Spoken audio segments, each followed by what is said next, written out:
Ready అయింది కదండి. Ready చేయడం చూద్దాం రండి. ఇప్పుడు ఆనపకాయ ఉంది కదండి, ఆనపకాయని మనము చెక్కుకుందాం.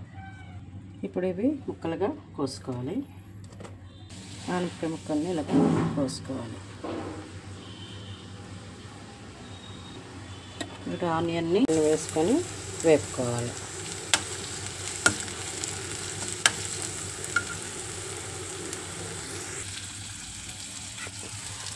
పోపుల్ని వేసుకోవాలి. కలుపుకోవాలి.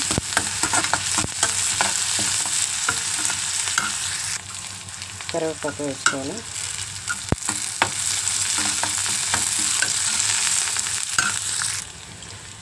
ఇవి వేస్తాయి కదండి.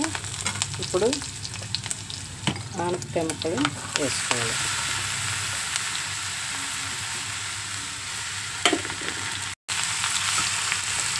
దీనిలో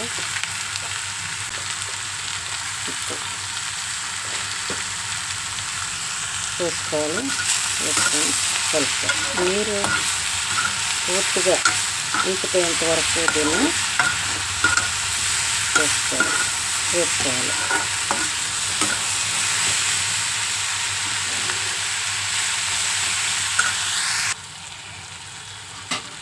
ఇది బాగా వేగుతుందండి. ఇప్పుడు దీనిలో నూపప్పు పౌడర్ ఉంది కదా, మనం మిక్సీ చేసుకున్నాం, అది వేసుకుంటున్నాను.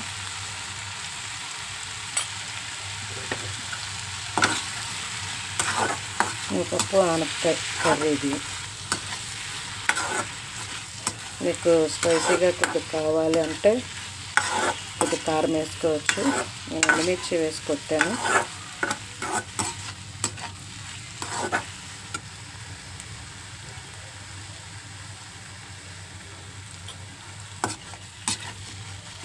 నూపప్పులో ప్రోటీన్ ఉంటుందండి, చాలా మంచిది బాడీకి.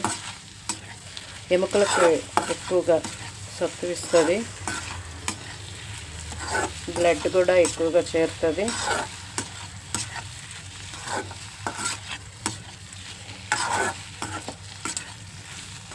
ఇంకా నువ్వుల నూనె వాడినా, నూపప్పు వాడినా, ఏది వాడినా శరీరానికి ఆరోగ్యకరమైన హెల్దీ ఫుడ్స్ ఇవి.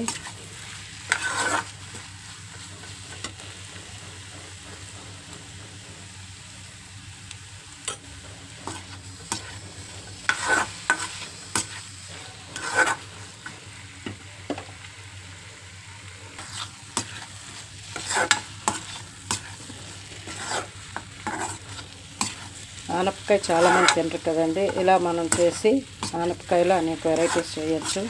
అలాగే ఆనపకాయ హల్వా కూడా చేసి చూపిస్తాను.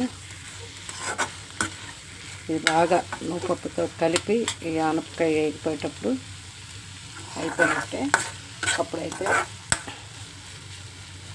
ఇది బాగా వేగాలి, అంటే ఆనపకాయతో కలిపి వేగాలి. అంతవరకు కొంచెం మూత పెట్టుకుందాం. పప్పు కూర రెడీ. ఈ కర్రీ అన్నంలో కలుపుకొని కొంచెం నువ్వుల నూనె వేసుకొని తింటే చాలా టేస్ట్గా ఉంటుందండి. ఇది మీకు నచ్చినట్లయితే సబ్స్క్రైబ్ చేయండి, లైక్ చేయండి, షేర్ చేయండి.